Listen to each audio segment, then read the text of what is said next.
My life is defined by these stories because it is embarrassing. My first story happened when I was 12 years old. I was sitting in the back of a police car. The reason I was sitting in the back of a police car is still very personal to me, so I don't want to say it in the video, but I was sitting in the back of a police car and I thought the cop in front of me was kind of cute. He had a wife and kids, by the way.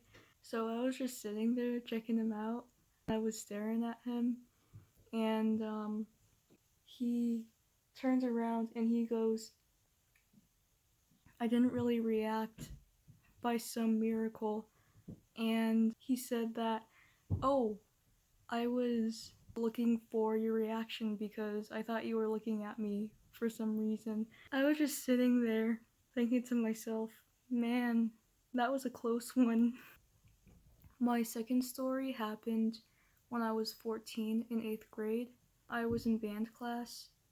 My teacher used to have this basket in front of the band room full of pencils, but people kept stealing those pencils, so I donated a bunch of pencils for that basket. Well, the problem was, it was towards the end of the school year. My band director had a lot to grade. She put the basket into her office, and we were temporarily not allowed to go to the office because she didn't want us seeing the grades she put in. I walked into the band room with my new box of pencils, went up to the assistant band director and asked him what I should do with those pencils, and he told me, oh yeah, you can just walk right into the office and empty out your new bag of pencils. So that's what I did. I went into my band director's office, opened up my new pencil box.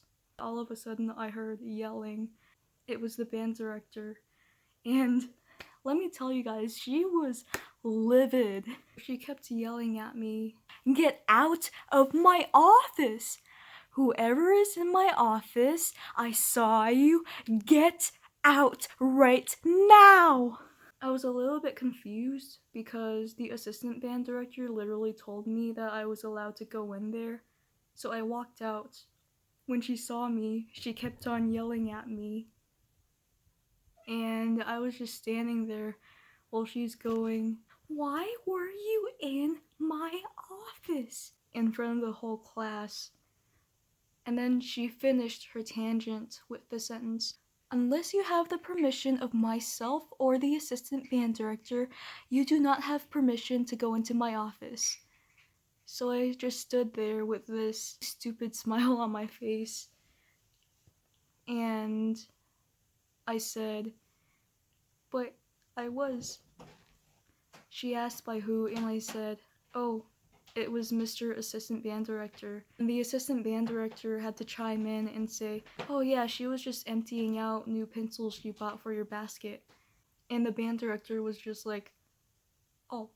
It was really funny because after everything settles down, my band director goes back to whatever she was doing before, and the assistant band director had to apologize to me about everything that happened.